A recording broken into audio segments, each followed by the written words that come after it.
Gloire à Dieu. On ressent la présence de Dieu. Alléluia. Vous savez, ce soir, si je m'aurais écouté, j'aurais resté assis sur ma chaise. Je ressens fortement sa présence. On n'a pas besoin de mots quand il est là. Prions le Seigneur, s'il vous plaît. Fermons les yeux ensemble. Je voudrais qu'on prie le Seigneur encore une minute. Prions le Seigneur, prions le Seigneur. J'ai besoin de sa grâce ce soir. Qu'un frère dans la liberté puisse prier le Seigneur. Prions le Seigneur ensemble.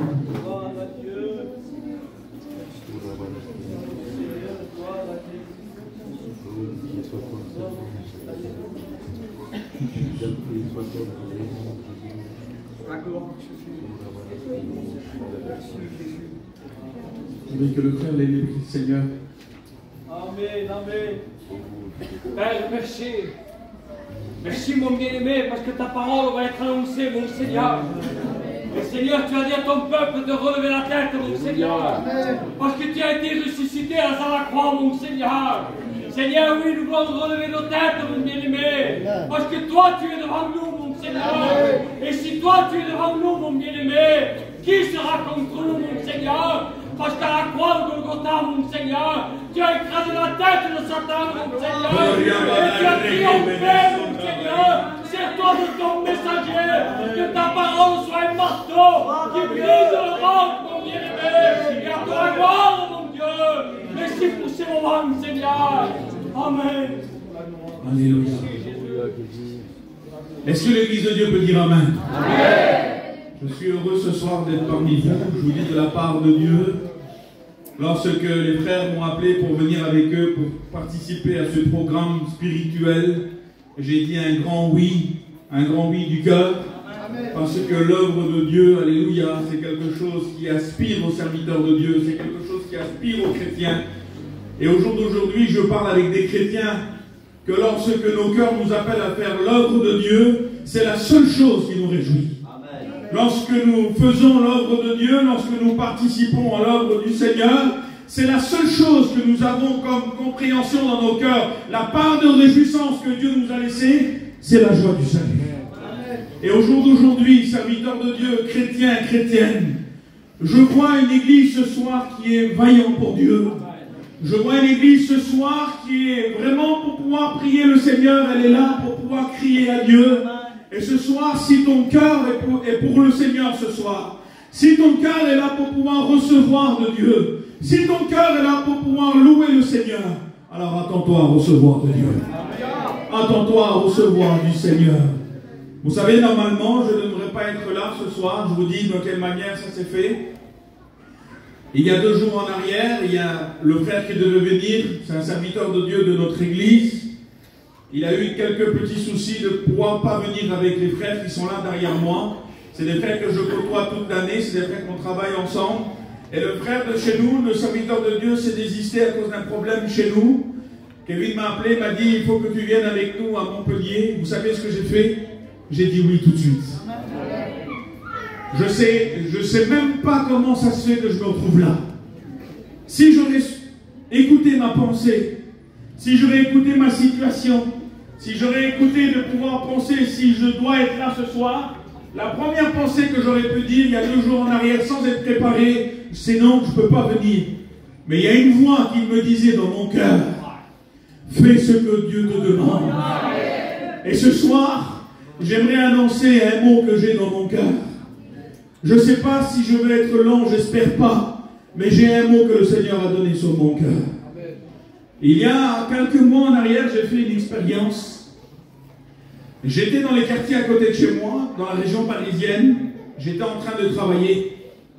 Et lorsque j'étais en train de travailler, je me dirigeais c'est un serviteur de Dieu avec qui je travaille. Et quand je faisais les quartiers à côté de chez moi, donc pour aller travailler, je passe par une zone industrielle et je me fais contrôler. Et quand je me fais contrôler, je ne sais pas si vous en avez ici, je me fais contrôler par la police municipale. Et quand je me fais contrôler, Le gajo, il m'arrête, donc je m'arrête, normal. Et quand je m'arrête, il commence à me poser des questions sur mon véhicule, sur mon permis de conduire. Il commence à poser des questions sur un contrôle routier normal. Alors je commence à lui donner mon permis de conduire. Mais quand je cherche dans les papiers du véhicule, les documents de mon véhicule ne sont pas avec moi. Le véhicule est en règle. Mais je n'ai pas les papiers avec moi. Alors à ce moment-là, il me dit cela, monsieur, je n'ai pas l'appareil agréé pour ça. Il va falloir qu'on vérifie. Je dis, oui, monsieur, il n'y a pas de problème, vous pouvez vérifier. Faites la vérification. Il me dit, oui, mais le problème qu'il y a pour vérifier, il va falloir que vous veniez avec nous au commissariat. Je dis, bon, si monsieur est embêté, ben, tant pis, j'irai avec lui au commissariat. À ce moment-là, il me dit, monsieur, vous venez avec nous? J'ai dit oui. Ben, éteignez le véhicule. Laissez le véhicule ici. Vous allez monter avec nous dans notre véhicule et on va aller au commissariat. Je dis, monsieur, ça ne sert à rien qu'on fasse tout ça. Je peux vous suivre et puis après, je reprends mes petites affaires. Monsieur, rien ne prouve aujourd'hui que vous êtes en règle. Alors venez avec nous. Écoutez ce qui m'est arrivé. À ce moment-là, je m'en vais dans les commissariats à côté de chez nous, dans le véhicule de la patrouille de police. Alors je suis dans le quartier à côté de chez moi, à côté de tout ce que je connais, à côté de... Je suis serviteur de Dieu, je me retrouve dans un véhicule de police. Alors qu'est-ce que je fais? Quand je croisais les membres de ma famille, quand je croisais des cousins et moi, qu'est-ce que je faisais pendant l'autre? Je voulais que personne ne voie. Arrivé au commissariat, écoutez ce qui m'est arrivé, c'était incroyable. J'arrive au commissariat, et quand j'arrive au commissariat, le monsieur me dit, monsieur, il faut qu'on entame la procédure. Vous êtes en garde à vue. Je dis, oui, bon, d'accord, c'est pas grave, mais moi je ne comprends pas les mots qu'ils emploient. Vous êtes en garde à vue. Vous savez ce qu'il me fait? Il met sur un banc, et quelques secondes plus tard, il met dans une cellule de garde à vue. Je dis, monsieur, vous vous rendez compte de ce que vous faites? Je dis, vous me mettez dans une cellule de garde à vue pour rien. Il me dit, mais monsieur, rien ne prouve que vous êtes en règle. Le temps qu'on vous ramène les documents, le temps que vous prouviez que vous êtes en règle, pour l'instant, vous êtes en délit. Alors je dis, monsieur, vous exagérez vraiment. Vous commencez à pouvoir en faire beaucoup trop. Vous me mettez en état de garde à vue alors que pour des papiers, pour un papier d'assurance, pour une carte grise, et là je commence, j'ai arrêté de discuter avec le radio tellement qu'il en faisait trop, il voulait faire le grand acteur du film, je ne sais pas ce qu'il voulait faire. Et je me retrouve dans la cellule de garde à vue, et il ferme ma clé. Et quand il ferme ma clé, me voilà en garde à vue pendant 1 heure, 2 heures, 3 heures, le temps qu'on ramène les documents, le temps qu'on prévienne, le temps que tout ça, que ça se fait là. Pendant ce temps-là, je suis dans la garde à vue. Une angoisse qui m'a tombé dessus. Je commence à regarder les murs, je commence à regarder autour de moi, et quand je commence à regarder autour de moi, il y avait des inscriptions, il y avait vraiment des choses pas bonnes en garde à vue. C'est pas terrible. Et je commence à éprouver de l'angoisse à l'intérieur de moi, une angoisse, je ne peux pas vous expliquer comment. Je commence à voir les raclés, vraiment qu'ils étaient en délit, je vois les menottes sur leurs mains, je vois toutes ces choses-là, je vois des qui sont en train de passer, des discussions de gendarmes, toutes ces choses-là. Mais je me disais dans moi-même, mais qu'est-ce que je fais là, Seigneur? Pourquoi je suis là? Et là, une voix du Saint-Esprit parle dans mon cœur. Et vous savez ce qu'il me dit? Il me dit, c'est moi qui t'ai ramené là. Et j'ai dit, comment ça, Seigneur, c'est toi qui m'as ramené là? Et j'ai dit, oui. Il me dit, oui, c'est moi qui t'ai ramené là. Et j'ai voulu te faire comprendre qu'est-ce que quelqu'un éprouve lorsqu'il est en prison. Et là, je me suis mis 5 minutes à la place de véritablement celui qui partait en prison. Alors, je ne sais pas s'il y en a parmi nous qui ont déjà été en prison, j'espère pas. Je me suis mis à la place de celui qui est à la barre. Et quand le juge commence à dire et prononcer sa sentence, monsieur, vous avez pris 2 ans, 5 ans, 10 ans, 20 ans. Et là, à ce moment-là, je me suis mis à la place de cette personne-là, cette angoisse, ce qu'il était en train d'éprouver en lui-même. Qu'il allait être séparé de sa famille, qu'il allait être séparé de ce qu'il allait vivre, de la séparation de la vie extérieure, qu'il allait commencer à traverser ses couloirs, qu'il allait commencer à pouvoir suivre ses matons avec ses trousseaux de clés, qu'il a commencé à aller voir, pouvoir ouvrir ses portes et se retrouver en prison avec des co-détenus qu'il ne connaissait pas et rester des années avec eux. Le Seigneur me disait ça dans mon cœur. J'ai voulu te faire comprendre cette chose-là à l'intérieur de ton cœur. Parce qu'il y a des gens à l'extérieur. Écoutez ce que le Saint-Esprit m'a dit. Il y a des gens à l'extérieur qui n'ont jamais connu ce 2 sur 2 que tu es là maintenant. Ils n'ont jamais connu ce que c'était un juge.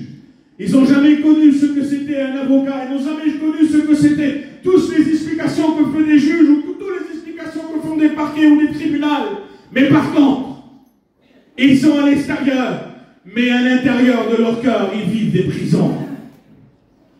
À l'intérieur de leurs pensées, ils vivent des prisons jour et nuit. À l'intérieur de leur cœur, dans ce 2 sur 2 que tu es en train de vivre, même qui sont à l'extérieur, ils vivent en prison à l'intérieur de leur cœur. Le Saint-Esprit me disait cela, je t'ai ramené ici pour que tu puisses demain, que lorsque tu prêcheras, que tu connaisses véritablement ce que c'est que d'être en prison. Et ce soir, j'aimerais parler des prisons spirituelles que tu es en train de vivre à l'intérieur de ton cœur. Ces prisons que peut-être à l'extérieur tu fais montrer à une apparence que tout le monde voit autour de toi que tu es bien, mais à l'intérieur de ton cœur, tu vis dans un 2 sur 2. Que ce soit peut-être que tu es en train de faire montrer à tout le monde que tout va bien, alors que tout va mal. Ce soir peut-être qu'au milieu des rires peut se cacher des pleurs. Et ces pleurs t'ont mis en prison spirituelle. J'aimerais te lire un verset ce soir et on va s'entretenir sur celui-là. Voici les hommes. Il est dit dans le livre des Actes, chapitre 5, au verset 25. Voici les hommes. On peut mettre aussi les femmes. Voici les hommes et les femmes que vous avez mis en prison. Voici les hommes. Voici ceux qui sont à l'église de Montebello ce soir, ceux qui sont à Montpellier, ceux que l'ennemi a voulu mettre en prison, ceux que le diable a voulu faire dans tes pensées. Voici les hommes que vous avez mis en prison. Vous savez où c'est qu'ils sont? Ils sont libres parce qu'ils sont dans le temple. Et j'aimerais te dire quelque chose ce soir. À cause que tu es à l'église de Montebello, à cause que tu es à l'église de Montpellier, à cause que tu es à la réunion ce soir et que tu es en train d'écouter la parole de Dieu, tu vas repartir libre de ce lieu. Alléluia. Tu vas repartir libre de ce lieu. Parce que si le Christ vous a franchi, alors vous serez réellement libre. Alléluia. J'aimerais qu'on puisse fermer les yeux ensemble. Je sais que ça a déjà été fait. J'aimerais demander aux serviteurs de Dieu qu'ils puissent se lever et prier le Seigneur pour moi. Priez le Seigneur, s'il vous plaît. Seigneur, encore une fois, on te demande ta grâce. Nous savons que tu as fait déjà, Seigneur, ce miracle dans nos cœurs, Seigneur, de nos amis. Merci parce que, Seigneur, tu nous as libérés. Et ton but à toi ce soir, c'est de libérer les hommes et les femmes qui sont emprisonnés par le péché, Seigneur. Merci parce que tu as envoyé ton serviteur. Merci de prendre possession de cette réunion. Que toute influence satanique, Seigneur, sorte à l'extérieur. Prends la possession de cette réunion. Bénis-la, Seigneur, au nom de Jésus. Ouais, mon frère, ouais, l'onction d'esprit, Seigneur, et donne-lui toute autorité. La gloire est à toi. Alléluia. Merci, Seigneur. Alléluia. Alors il est dit dans le livre des Actes, on va rester dans le livre des Actes. Oh, Dieu de grâce. Le livre des Actes au chapitre 4 et au verset 3, écoutez ce qu'il est dit. Il est dit qu'ils mirent la main sur eux et ils les jetèrent dans des prisons. Ils les jetèrent en prison jusqu'au lendemain, car c'était déjà le soir. Et quand je lisais ce verset, le Saint-Esprit parlait à mon cœur. Vous savez, pour ceux qui sont là ce soir, ça a dû arriver à chacun d'entre nous. Il y a des soirs, des fois, des nuits, qu'en pleine nuit, ça nous arrive, des fois, on se réveille vers 2h, 3h du matin, 4h du matin, Alors pour certains chrétiens à qui je parle ce soir, ça nous est peut-être déjà arrivé, en se levant en pleine nuit. Le Saint-Esprit nous pousse à pouvoir lire la Bible, à prier le Seigneur, à passer des moments dans sa présence en pleine nuit. Vous savez, un chrétien, je parle à un chrétien véritable né de nouveau. Lorsqu'il a reçu le Christ dans son cœur, lorsque c'est une nouvelle naissance à l'intérieur de lui est née, lorsque le Père, le Fils et le Saint-Esprit vit en lui, il peut même dormir sur un morceau de pierre plat et il a la paix. Mais il arrive des fois que lorsque tu te réveilles en pleine nuit, ça m'est déjà arrivé moi, des fois je ne suis pas super spirituel, j'arrive pas à dormir. Alors qu'est-ce que je fais mon frère? Je cherche à pouvoir dormir, il est 4 h du matin, demain des fois on s'en va travailler. Alors qu'est-ce qu'on fait? On cherche à pouvoir dormir, mais on n'arrive pas. Alors on se met de ce côté-là, sur l'oreiller, on cherche un autre endroit. On cherche un endroit pour pouvoir dormir, mais on n'y arrive pas. Alors qu'est-ce qu'on fait? Ça vous est déjà arrivé à tous? Vous avez vu quand vous n'arrivez pas à dormir, comment la pensée marche? Toute la nuit. Toute la nuit tu commences à penser, alors tu penses à toi, à n'importe quoi. Mais où c'est que j'ai mis mes clés? Où c'est que j'ai mis mon permis? Où c'est que j'ai mis ma carte grise? Demain, il va falloir que je fasse le ménage. Il va falloir que je fasse à manger. Il va falloir que j'aille au marché. Tu commences à penser à tout et à n'importe quoi. Alors ça va, je vais parler aux chrétiens ce soir. Mais pour celui qui vit des angoisses, pour celui qui vit des peines, pour celui même qui est peut-être chrétien ce soir et qui vit dans des problèmes, des difficultés, dans la peur du lendemain, pour celui qui a la peur du ministère, pour celui qui a la peur de s'engager avec Dieu, pour celui qui passe par les difficultés, par des problèmes, pour celui où sait qu'il y a des membres de sa famille dans les lits des hôpitaux, pour celui qui sait qu'il y a des membres de sa famille en prison, pour celui qui passe par des problèmes, lorsqu'il arrive les minuit, les 1 h, les 2 h du matin, lorsqu'il rentre dans sa chambre, pour lui, sa chambre, ça devient une prison. Pour lui, toute la nuit devient une prison parce qu'il n'arrive pas à dormir. Pour lui, lorsqu'il part dans des difficultés dans les pensées, j'aimerais te dire quelque chose. Que lorsque tes pensées commencent à travailler, lorsque les mauvaises pensées commencent à travailler et qu'ils ne te laissent pas libre, laisse-moi te dire que peut-être chrétiens, chrétiennes, peut-être nos amis et convertis qui sont là ce soir, que toi qui vis des mauvaises pensées, toi qui es en train de vivre dans des prisons spirituelles que personne ne voit, j'aimerais t'annoncer dans le nom de Jésus ce soir, tu vas repartir libre au nom de Jésus. Tu vas repartir libre. Tu sais pourquoi? Vous savez, ce soir, c'est pas moi qui ai la prétention, ni Kevin, ni Tyson. On n'a pas une prétention d'avoir quelque chose à l'intérieur de nous à pouvoir vous partager en vous disant c'est de moi que viendra ta bénédiction. Mais ce soir, il y a quelqu'un parmi nous, dites Amen. Et ce quelqu'un parmi nous, alléluia, il s'appelle Jésus de Nazareth. Et ce Jésus, vous savez qu'est-ce qu'il a ce soir? Il a une clé à l'intérieur. Il a une clé à l'intérieur de ses mains. Et cette clé-là, vous savez ce qu'elle est capable de faire? Elle va ouvrir tes verrous ce soir. Et il va enlever tes mauvaises pensées. Alléluia. Le livre des Actes au chapitre 5, verset 18, écoutez ce qu'il est dit. Ils mirent la main sur eux et ils les jetèrent dans des prisons publiques. Et puis là, je ne comprenais pas le verset au départ. Je ne comprenais pas ce que le verset voulait dire. Mais je vais vous prendre un petit exemple tout simple. Si lui, là, c'est mon plus grand copain, d'accord? Mais lui, là, je ne peux pas le voir. Bon, c'est pas ça, hein? Lui, c'est mon plus grand copain, mais lui, là, à côté, je ne peux pas le supporter. Lui, comme ils sont ensemble tous les deux, là. Toute la journée, ils sont ensemble. Eux, c'est les plus grands copains. Mais moi, j'ai une difficulté. Regardez. Lui, c'est mon copain. Et lui, je ne peux pas le voir. Alors, c'est une image. Quand lui, que je vais les croiser, nous trois, on va être ensemble. Si nous trois, on va être ensemble, regardez ce qui va se passer. Lui, je vais commencer à lui parler. Et quand je vais commencer à lui parler, je vais lui dire bonjour, ça va? Tu vas bien?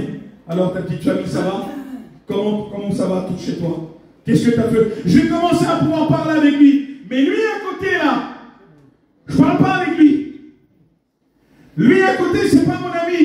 Et je ne peux pas le voir par-dessus tout. Ben, vous savez ce qui va se faire, écoutez ce qui va se faire. Quand je serai en sa présence, quand il sera là, quand il sera à côté de moi, il va se passer quelque chose. Vous savez ce que c'était les prisons publiques de l'époque?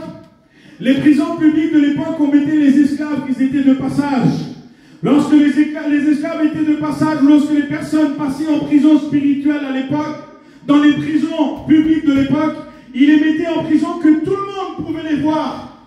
Tout le monde était là et lorsque les passants passaient, ils pouvaient voir qui c'était qui était en prison. Ben, j'aimerais te dire, mon frère, à cause que lui, je le vois et que je lui parle, et quand je te vois, toi, je ne peux pas te voir. Lorsque tu croises ton ennemi, tu es en prison à l'intérieur de toi. Parce que quand tu ne commences pas à parler avec l'un de tes membres de ta famille, lorsqu'un beau-père, lorsqu'une belle-mère, lorsqu'un frère, une sœur, lorsque ton père, ta mère, lorsque quelqu'un, le membre de ta famille autour de toi, ou un cousin, ou une personne avec qui tu ne parles plus, lorsque tu la croises, il y a cette gêne à l'intérieur de toi. Et cette gêne à l'intérieur de toi, vous savez comment ça s'appelle? Ça s'appelle des chaînes. Ça s'appelle des chaînes. Ça s'appelle des liens. Des liens de la rancune. Des liens de la méchanceté. Des liens de la colère. Des liens qui t'emmènent loin de Dieu. Des liens qui te disent, je ne pardonnerai jamais. Je n'aime pas. Je ne pourrai pas. J'y arriverai pas. J'y arrive pas. Ah ben ce soir, j'aimerais te dire dans le nom de Jésus. Alléluia. Écoutez ce que le verset dit.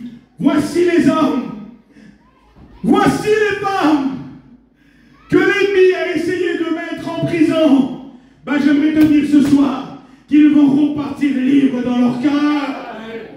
Parce que Christ va briser les liens.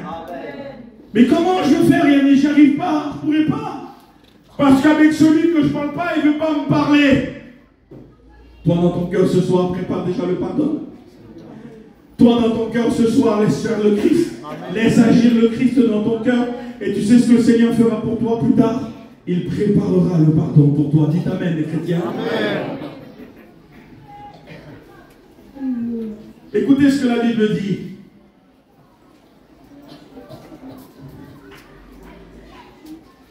J'aimerais passer parce que le Seigneur me demande de pouvoir parler de ça. Il y avait un homme dans la parole de Dieu.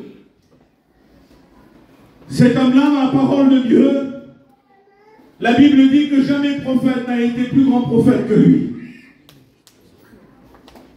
Cet homme-là, la parole de Dieu nous dit